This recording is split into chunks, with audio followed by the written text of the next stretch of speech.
ကေယာ286မိုင်မှာရှိတဲ့စားနေကြပုံစံမျိုးလည်းမဟုတ်တဲ့ဗမာကျက်ကျော်ကောင်းကောင်းကြိုက်သူတွေအတွက်ကျေးလက်အစားအစာဆိုင်လေးတစ်ခုကိုခေါ်သားပေးပါမယ်။ဒီဆိုင်လေးကရွက်ပုံးသီးဆိုင်လေးဒါမဲ့တော့သူ့လူနဲ့သူအပြည့်ပဲကေလည်းဘော်ရာကြောက်ပြောလို့တိပြီးရောတွားပြစ်တာကေတို့သွားတဲ့နေရာဆိုရင်ကျက်ကျော်တောင်ပါဆယ်မရဘူး။ဆိုင်လေးကလည်းဟိုနေရာဒီနေရာနဲ့တော်တော်လေးကျယ်တယ်။ဆိုင်လေးကတော့ပေါ့ပေါ့ပါပါပုံစံမျိုးလေးပဲ။ဈေးလေးတွေကလည်းအသင့်အကျင့်ပဲမြို့ထဲမှာရှိတဲ့ဆိုင်လေးနဲ့ဆိုရင်အများကြီးပဲတက်တာတယ်။နေ့လည်စာစားချိန်ဆိုရင်လူတွေမှအပြည့်ပဲစားချင်တာမှာဖို့ကိုခေါ်နိုင်မှပဲတော့ကကြပါမယ်။သူစီမှာရာသီစာအသီးရွက်တုပ်တွေမှာစုံနေရပဲကေကဒီလိုဆိုင်မျိုးတွေဆိုအရင်ကြိုက်ပါတယ်။မြို့ထဲမှာလည်းရှာဖို့မလွယ်ဘူးလေ။ခုကေမှာထားတာထမင်းစီစန်းရဲ့ဗမာကျက်ကျော်လေးရဲ့ဒီဘက်ကရှောက်တီးတုပ်လေးရဲ့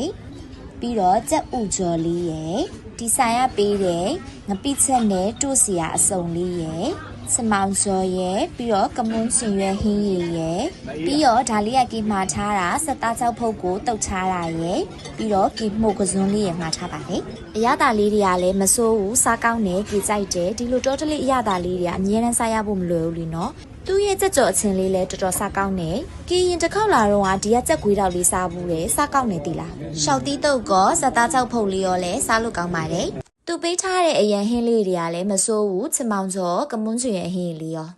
ငပိချက်ကတော့ပေးထားတဲ့အရန်ဟင်းတွေထဲမှာအကောင်းဆုံးပဲငပိချက်ကရှယ်ပဲ